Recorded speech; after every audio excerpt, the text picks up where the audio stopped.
Stacy talked about our goals for this session. We're going to gauge participants' knowledge about the merits of program learning outcomes and provide a framework for writing clear and measurable program learning outcomes, and model productive discussions that can happen in academic units as participants evaluate and improve example PLOs. And just a note that I will most certainly be using the abbreviation PLO as we talk, and not always program learning outcome. All right, so we're going to get started and talking about the foundational nature and role in continuous improvement of PLOs. And we're going to do that by sort of reflecting on them with these questions. Why have them? What are they? When do we use them? And how do we do that? All right, so we're going to get started with the why. So why are these program learning outcomes necessary or advisable? And I think with 19 people and a few more waiting, I mean, it's going to be hard for me to see your responses in the chat, and I really want to hear from you. So if you don't mind coming off mute, you can put in your responses in the chat to these questions as well. But just shout out why are program learning, what your sense of why these are necessary or advisable to have.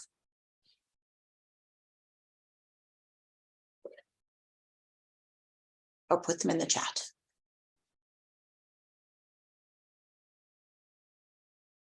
Why do we care? Well, if we know that our students are learning what we want them to be learning. So that we know our students are learning. Great. Anybody else want to offer something?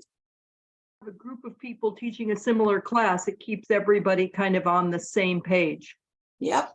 Some consistency and coherence in different sections of the same course. Anything else? It lets the students know what you want of them. Absolutely. Helps students know what they're getting into. One more. Maybe. Anything else? But we have a lot of great ideas, and these are, and some of these were what you offered. Thank you very much. So it can clarify what your program's all about to internal audiences and external audience. Students who might be interested in your program from the outside, students that are in it already, faculty, new faculty, adjuncts faculty, having that coherence across sections can help distinguish similar programs, and can also be a jumping off point for assessing and reflecting on whether that program is preparing students as intended. And lastly, not a driver, but a piece of reality for us is that our accreditors want us to have these, and so we do, and they turn out to be a necessary piece and very helpful piece for the reflection exercise. All right, so then, moving on to the other questions, covered the why. Okay, so what are they? Again, it would be great to have folks offer some ideas about what program learning outcomes really are. You say you have two different kinds of outcomes. One is factually what you want the students to know, and then other is kind of the structure of the progress of how it's progressed in your class through the semester. Thank you very much for that. Yes, so it's basically a statement about what your students will know and be able to do as a result of successfully engaging in your program. And that's really what is happening now. Why am I not? Oops, there we go. I put this in there because a lot that, and I don't mean it to be snarky like that, but it's our programs are hopefully eventually our students will be venturing into careers, and career outcomes are very important. You know, how successful are your students in going into the next step of their progress, either in grad school or in jobs. But those kinds of outcomes about, our program leads to X percentage of people being employed, that's just not what we're talking about here. Those are career outcomes. What we're talking about here in this session are learning outcomes, statements that describe the learning. And those learning outcomes may also be very useful for employers to check out. Are they going to learn the stuff that's going to be helpful to us when we want to recruit people for jobs? So just a little bit about a distinction. The other thing is a lot of times, and this may be a way you want to go, but it may not be, that program learning outcomes are often focused only at the end of a program because, but I purposefully worded this that it's not as a result of completing your program. They can also describe their engagement along the way in your program. So it's useful to have some program learning outcomes that are focused on midpoints of your program. They also have to be public facing. That's part of that external audience piece. They need to be, your prospective students, employers, accreditors need to be able to find them and their public statements of what you think students will learn as a result of engaging in your program. And that's it for the map. So we'll move on. All right. So when should you be developing these program learning outcomes? It's very helpful if you've got the luxury of starting from scratch with a new program to start with the program learning outcomes as setting the groundwork for that program, and engage then in a process of backwards design where you identify the desired results first that are embodied in those program learning outcomes, and then move on to thinking about, okay, how am I going to know they've met the outcomes, and then plan your learning experiences or activities. But that would be great if we're all beginning new programs, but we know that most of us have programs already, and so they're also, I don't want to imply or leave you with the notion that it's only good for backwards design. You can revisit your program learning outcomes anytime. If you're modifying your program, if you've, reflecting on where you want to go with this, bringing in new faculty, it's always a good time to revisit program learning outcomes. So that ideal of them setting the stage and being part of the backwards design process is not an ideal perhaps, but not the reality that we have. Okay, so now let's move into how do we write these program learning statements, these program learning outcome statements. So you learned earlier this morning about our Faculty Center for Ignatian Pedagogy, FCIP, and they have a lot of wonderful guidance about course design. They also have some documents that support thinking about thinking on the program level. And there's a document on that website that is, because it's on the LUC website, you kind of have to look for it, but it's posted here. And I assume that there'll be opportunities to share these slides so you can get to it. And it's a really good guidance. It also gives us some good resources, but and some best practices for writing these things. And there's a search. We all want to be perfectionists, but perfection can be the enemy of the good. And so these guidance can really, if you really think about it, can really help you make these statements more clear. And these are the features or framework that we're going to use to practice critiquing and some examples that we're going to give you. So the first piece in the framework is the condition. I mentioned that it doesn't always have to be at the end of the program, but in the example statement I've got that this is under what circumstances are we going to look for learning? So for this one, it's by the end of the program. The next piece is who's going to do that. So this one is a graduate, an audience. The audience are Loyola graduates. So we're looking at what's going to happen at the end of the program. And for that population of students, it could just be students in the program is another one that you often see. And then the next piece is the behavior. So what is it they're actually going to do in this program that you want to let people know about? So in this example, we've got but Loyola graduates will be able to use evidence and facts to interpret past events. Okay, so that's great. That's what they're going to do.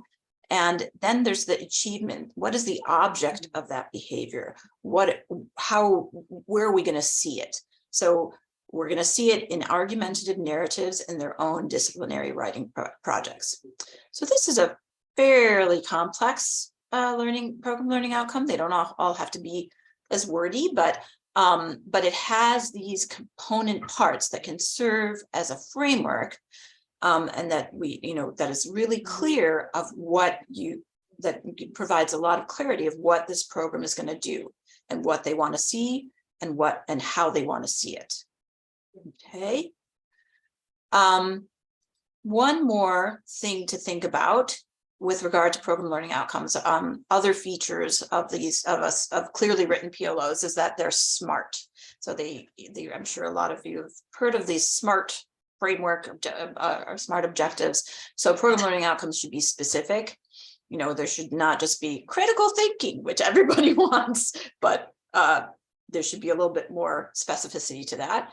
Measurable, because that really is part of the reflection process. Is there's statements of what you think students are learning, but you want to know if they really are. So so they need to be measurable.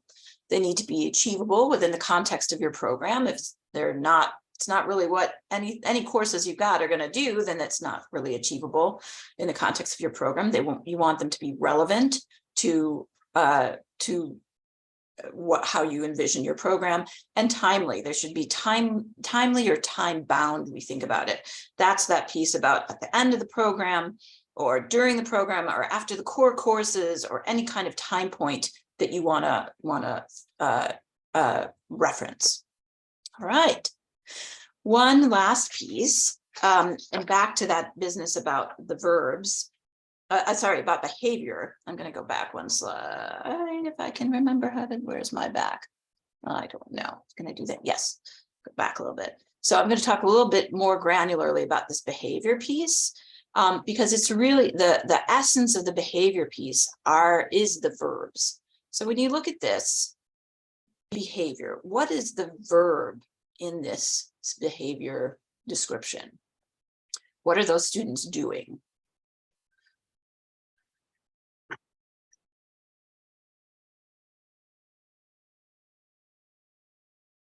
So this one's a little hairy, but we're really sorry. Oops. Use and interpret. Use, right, and use and interpret, and that's, you sort of caught me on that one, because it's a little bit compound, but use and interpret are the key verbs here. Thank you. And so the verbs are important because they can help indicate at what cognitive demand level, or you could think about it as rigor, that you desire students to be able to demonstrate their learning at. Okay, so this is one version of Bloom's taxonomy, where it shows categories of verbs at different cognitive demand levels, with remember being a lower cognitive demand and create being a higher cognitive demand. And not to say that it's not valuable to address a lower cognitive demand, because in many disciplines, it's very important to remember and understand.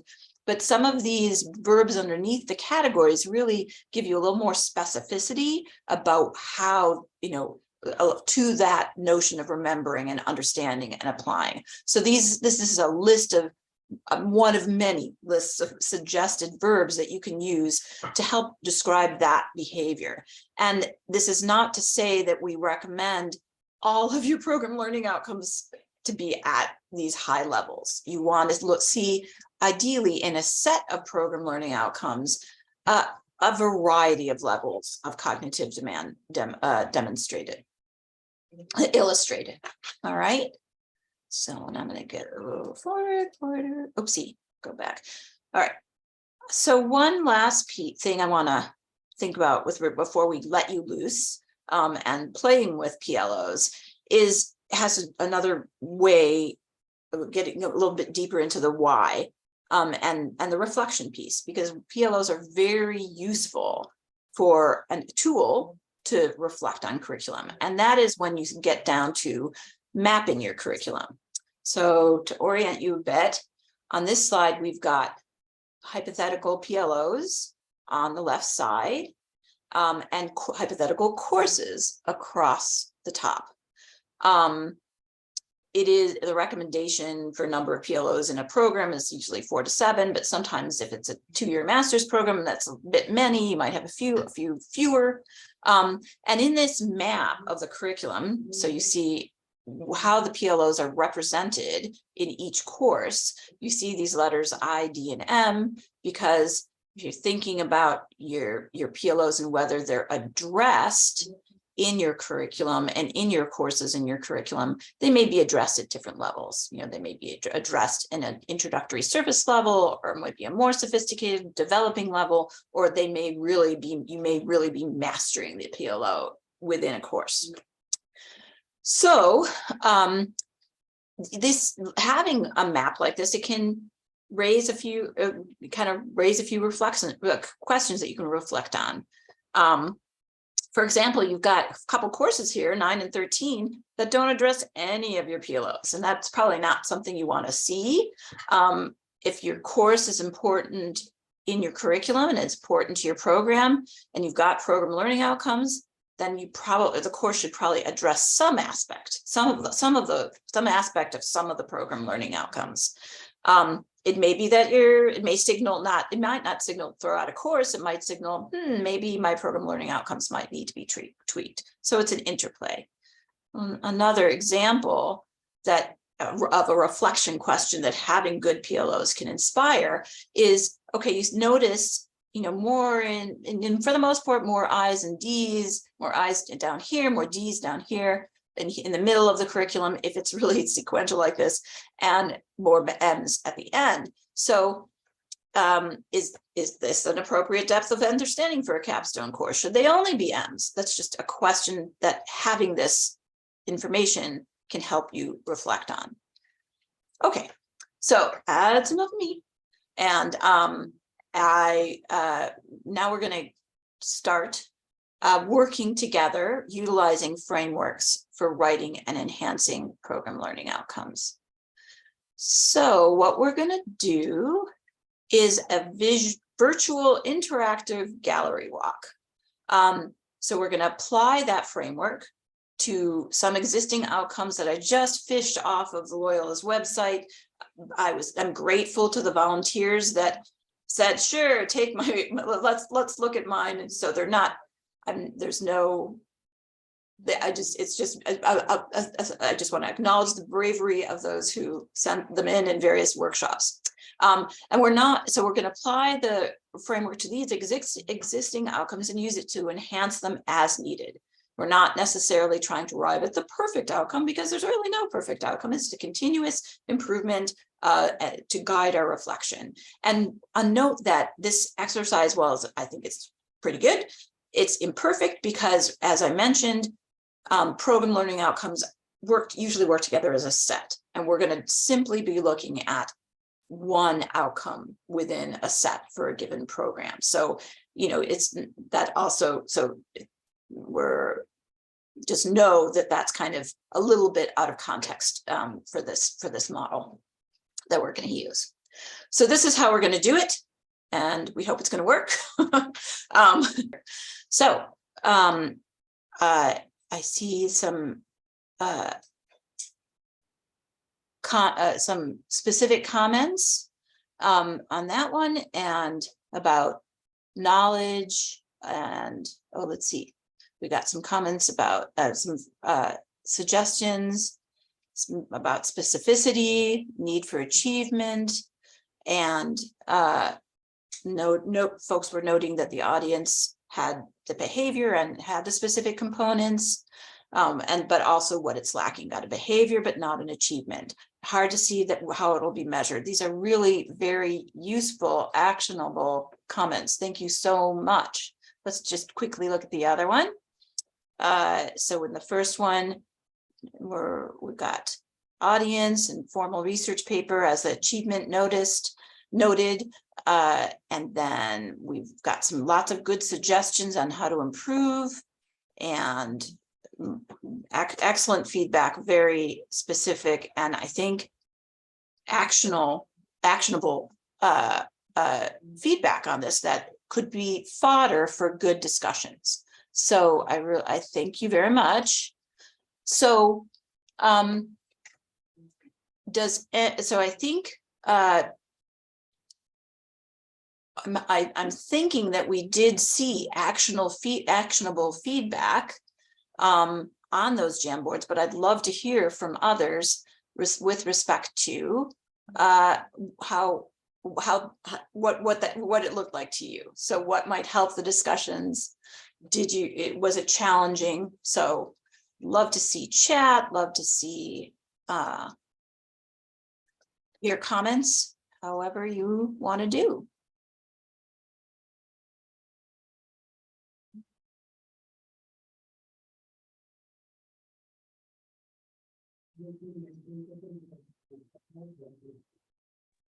I was in group 2, and we didn't discuss much.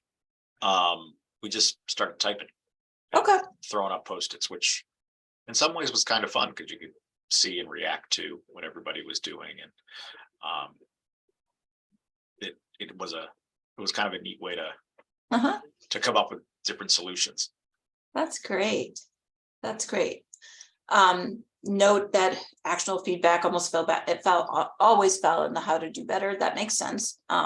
Perfect sense.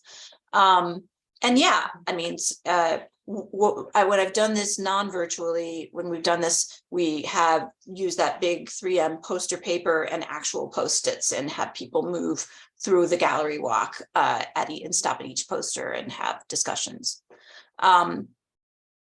All right. Any other sort of general comments about this, about how this worked, and whether you think what might help spur those discussions better? I thought it was pretty easy based on the information we were given before the breakout rooms to identify what could use improvement. But I could see this being very different if it was an actual conversation with the faculty in that department, who are not going to be like being told that really your outcome doesn't do what it's supposed to do. And you went to push people in real life and say, okay, what do you mean by communicate effectively? What audiences, in what way, using what modality? That's a lot trickier than it is here's kind of a little bit more abstract. Yeah, no, that's very fair. I think maybe setting norms at the beginning of a meeting with faculty would be helpful. That, there was a phrase that I heard, I don't even know what day it is, either yesterday or today, but affirming value, that we're trying to affirm the value. It was yesterday, right, Stacy, of our programs, and that this is a way of affirming the value of our programs, and that's the end, and we're all in it together, and yada, however your institution or department builds community. But yeah, all right, well, I'm glad process wise it made some sense. So yeah, oh, sorry, no, go on. I was just going to say in like to what Helen just said there, yeah, in person this gets a lot harder, which there's something really valuable about this anonymous aspect of it. It's kind of like the double blind or peer review, where you're kind of like, hey, I don't know who you are, you don't know me, but I can be honest. And then to answer somebody in the chat, and I don't know if this was covered earlier, and I apologize if it was, because I jumped in late. But a really good resource that I still use when developing objectives and outcomes and such things, I still like to look at Bloom's taxonomy for language.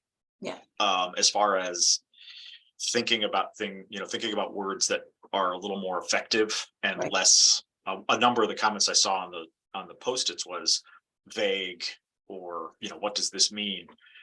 And Bloom's really helps develop that. Yeah. At least for me. Yeah. And I know it's getting kind of old, but Yeah. not everything that's old is bad. Both and, yes, it is old and yes, it is useful still. And I did show that. And in fact, the specific resource that I pulled my image from, that I showed on the slide, has a second page, which is really useful, that shows how it links those behaviors to specific kinds of activities that could be used in assessments. So I'll make sure, I know I have that, but I'll make sure to figure out how to add that and get that resource to you as well. But we'll talk a little bit more about resources as we move along. And these questions are things that I'm really not how infusing our Loyola-ness, our mission, our focus on Ignatian pedagogy, and our commitment to equity, how those can be infused into the PLOs. That's something I would like to learn more about. I know my friends in FCIP and OOL are, and there we go. Wendy just populated a chat that we can and a link in the chat. So this is Fuse Loyola-ness would look great on the bus. That's great. Yeah, so we thank you for the resources that you're adding to the chat. We'll definitely save the chat, right, Stacy? You're going to save the chat and add those to our running list of resources that we're compiling. And we are working with our partners specifically about these questions as we embark on these discussions and expand them. We're looking at resources like Nyloa, who has a lot of advice about equity-minded assessment, and our Ignatian pedagogical paradigm also tells us that reflection is and taking action on that reflection is needed. And if you don't have a specific description of behavior, then it's hard to measure whether you're taking action. And all those things are related and aligned to what we want to do. And again, I got these suggestions and features of equity-minded assessment from Nyloa. And I know there's a lot of great additional resources we have on that, and that our friends in FCIP and OOL can help us with those. Additional resources that we're working on here at Loyola, we have, so I didn't properly introduce myself, although Stacy introduced me, but my role here at Loyola is Assistant Provost for Accreditation, Assessment, and Regulatory Compliance. I guess that's not something you want to publicize, but we have, as part of our accreditation, we have to do a quality initiative project, a specific project focused on improving what we do here. And our project is this Coordinated Learning and Assessment Supports Project, which conveniently leads to an acronym of CLASS. And we have started this project we had a kickoff in the summer of 22, and then we started working on PLOs, doing these similar PLO workshops with the in-person, with sticky notes and pages, and trying to make sure that we are in a safe space and can offer and receive critique, not criticism.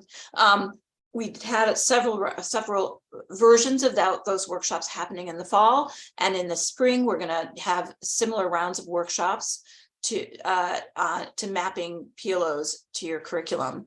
I have a flyer describing that, but I know we're having trouble with files, so I'll work with the photo folks to make sure that I can get these resources out to people that describes this project. We're also working on a website. We have been working on a website, and it's actually more than words now. We're actually working on this website, and it should be up by the end of March, if not before. And we'll also house some of these valuable resources about how it's done and how these things are done, what our expectations are here at Loyola for assessment, and how it's done at other institutions and scholarly work, where there will be a good annotated resources section on that website. And I'm going to make sure I grab these and add these to our list. This is a reminder, the last piece is a reminder for our Loyola folks in attendance, that we're engaged in a new catalog project. Hopefully you've heard about it by now from somebody. And as part of that new digital catalog, there will be a tab for program learning outcomes. And we need all programs to have these PLOs, or at least a draft, enhanced measurable PLOs, using the resources from class, the resources we've shared here, to have them as enhanced as possible, but for the new catalog launch at the latest April 10th, 2023. There will always be opportunities to update these, update the catalog, but we need to have something, because that tab is there, and that's part of the requirement that these be publicly available, both for accreditation, but also for the audiences we want to get to, the external and internal audiences. So that is what I have for you. If you want to hang out and talk more about things, I'm perfectly happy to.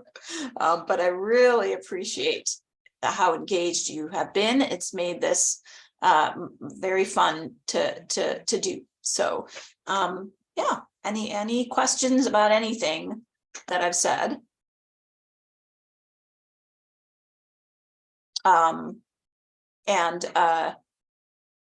Yeah, so there is a distinction between, sort of a different lens on program learning outcomes versus course learning outcomes. So a lot of the material that we have from FCIP is focused on courses and probably on from OOL. So we're just, it's not different, it's just an expanded lens.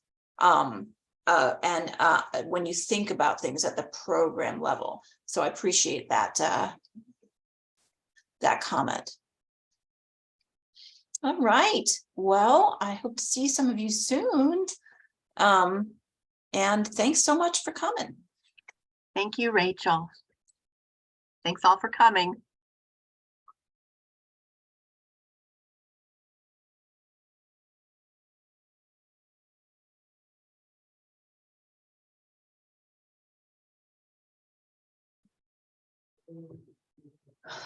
Stacy, will we see the participant list? Well, you're saving the chat, right?